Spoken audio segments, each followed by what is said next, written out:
So guys, this is my, I would call it a day kit. I took this idea from Colhane. He had a video about a survival kit and a possibles kit. I took that idea and murdered it. I made a survival possibles kit. That was in the beginning. And I've adapted upon that and seen what things I really used and what things I didn't use at all. So I came up with this, and this one I guess it's about 3 pounds, 1.5 kilos, something like that. It's not very heavy. It has straps, you can carry it on its own, and if I go somewhere and my backpack won't come with me, this one will be. In the back pocket here, that has no zipper or anything, I put a 240-liter trash bag because they're so practical. You see me make a small shelter with them. They work great, and you can use and reuse that for a number of times. They're just great. Have one on you, you won't be sorry. In the back pocket here, I have a little flashlight attached to the zipper. This is just a backup to my backup to my backup. I have a flashlight on my keys. I have a torch, a head torch, and I have this one. So a backup to my backup to my backup because I have another flashlight in my car. Okay, I have a Bic lighter. This one's white. Safety has been taken out, and it is full. You can see it. And I put a Ranger band underneath the button so it doesn't accidentally depress, which never happened, but it's just a safety measure that you can take and doesn't cost you anything. I have a piece of fat wood that I got from Roberto. I couldn't find any, and he sent me 3 and 2 delicious drinks. Thank you for that. Nice thing, the fat wood. I really like it. I have to find some myself someday. I have my first mag bar. This one's over 2 years old.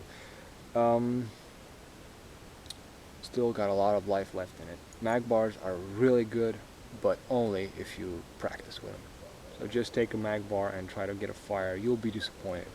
But if you use it a couple of times, play around with it, then it's going to be good. I guess it's like everything else. Yeah, here. I have one of my new upgraded tinder pouches wrapped in duct tape with orange tape. I always have a tinder that's pretty much guaranteed to get me fire in any conditions. I can't wait for winter to try them out in the snow with damp, wet wood. And I have my DC4 stone with the honing rod I got from Colhane. This is a great thing, especially for big blades. And I use the diamond side of the stone on the spine of my knife, also the ceramic side to touch up my Scandi ground blades. And it's a great thing. Now, it's not a great sharpening stone by any means. There are better. The Easy Lap I have, like it's 2-side diamond stone, one coarse and one fine. That one does a much better job than the Falcon Even, and it's much cheaper, but it doesn't have a ceramic side.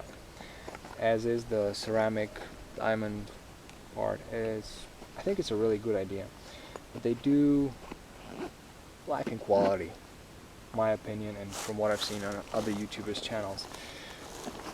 Okay, there is a front pocket here where I have this small Ziploc bag from those toothpicks with floss. In here I have some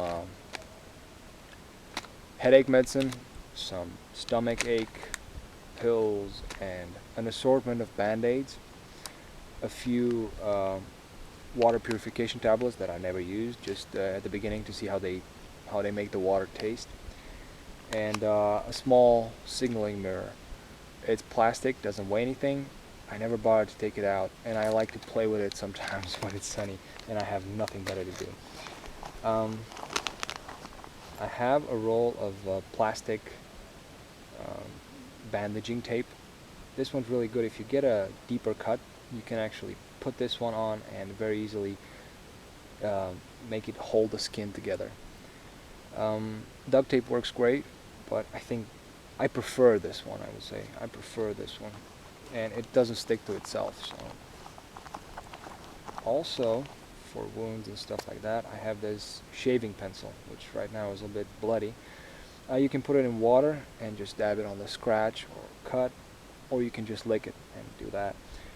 Either way, it'll form a crust almost immediately, and what will take, I don't know, for a small scratch, 5 minutes to stop, this will stop in 30 seconds.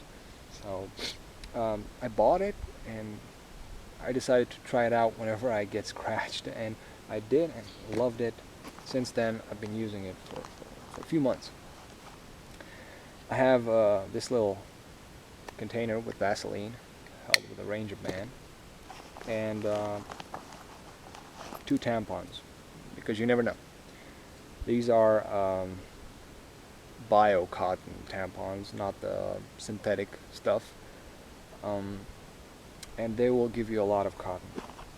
So together with the Vaseline, you know, they make great tinder. That's going to work in almost any conditions.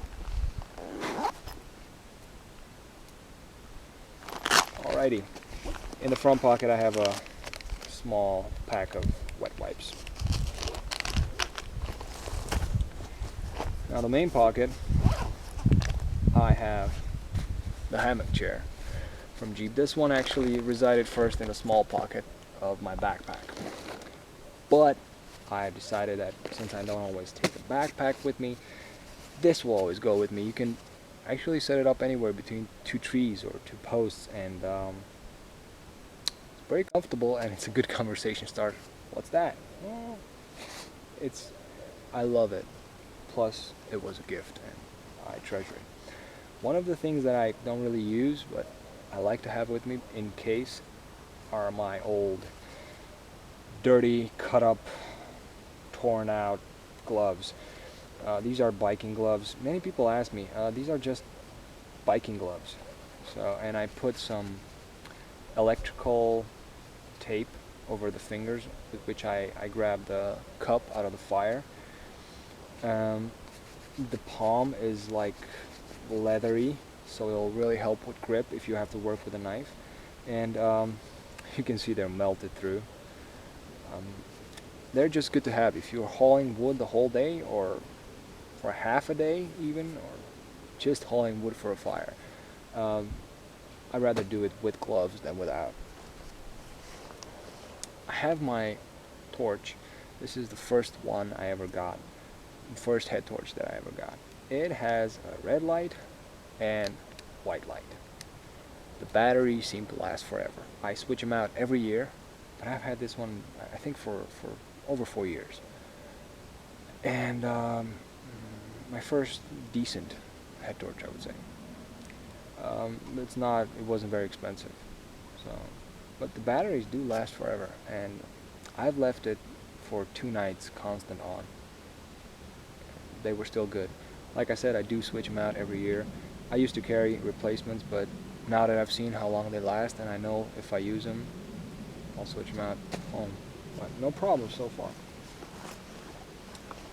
I have this little whistle, thermometer, compass, magnifying glass thingy. Mainly keep it in here because it's very robust, and I like the whistle. The other things, I guess it's good to know approximately where north is, and this one will actually tell you that is north. And the thermometer is, I would say, accurate. About 30 degrees centigrade right now. That would be accurate. Also, cordage. I have a big piece of cordage of paracord. This is like about 8 meters long, I would say, maybe 10. I strung my backpack to a tree once with this one, and I've noticed it is long enough. Then I wrapped it up nicely, and now I know exactly what I have. And I've seen people string their backpacks up on some on YouTube and in movies mainly, and I wanted to try it. Tried it, works, is there, and it's a lot of cordage. These are actually 2 pieces of well-used cordage that if I really need some extra paracord, I'll have this one. I don't have to go and cut this one. And this is some very, very cheap painter's cordage. I paid 4 or 5 euros for 200 meters of it. bought it last year, beginning I think, and I still have a big amount. I don't know how much, but it's big. This is just for everyday things that you might need cordage for. It's pretty resistant. Okay, that's it for that pocket, and now for the tools. I have a Victorinox rucksack. I do carry the Farmer. I EDC it sometimes as a secondary EDC. I like the fact that it has a saw blade and a knife blade. This one also has that, only this one locks, and I think that's just genius. I wish the saw blade on this one would lock too. It doesn't. I think Wenger has a model that does. Either way, this is a great saw. This is really a great saw. I used to carry my Leatherman with me, my Wave, but as I used the saw on this one mainly, I kind of gave up on the Leatherman, and that's in my car now. I have the Laplander saw. If you don't know the Laplander, watch reviews and get it. It is a great tool. I have bought it about a year and a half ago. Have been using it. It's still good. If I have to cut something, I'd rather do it with this than with a big knife or with my axe if I have my axe on me. It works really fast. It's still sharp. It's been abused. It's been dropped. It's been bent a bit, and nothing. I've tightened the screw a bit, but other than that, really great piece of kit. And I have the Mora 510 that I got from Dusty. I used to keep the classic number 2 here. I kept the Clipper 860, but now I got this one, and I've sharpened it up to crazy sharp. I have it here, and I used it. There hasn't been a day since I got this that this has not been out with either in here because I had other knives to play with, or around my neck when I really had to work. And I have used this quite a fair amount. I haven't abused it yet. I'll get to that someday. But it is nice to know that I do have the extra cordage should I need it. I don't know why. And I do have the fire steel and the 2 fire straws here and some duct tape. So yeah, this is a constant companion. This was my kit. I have modified everything, adapted everything over the time. In winter I will take more stuff to play with and see how it handles. In summer sometimes also. Sometimes I'll have like 5 knives on me. But this is pretty much the things, these are the things that pretty much stay the same. I hope whoever wanted to see this video is still watching. Hope you found it interesting, at least. And if you guys want to share your kit, I'd be glad to watch it. You know, I really like the backpack and my system, quote unquote, because, well, I don't like losing stuff. Probably went on long enough. Thank you for watching, and I wish you all a great day.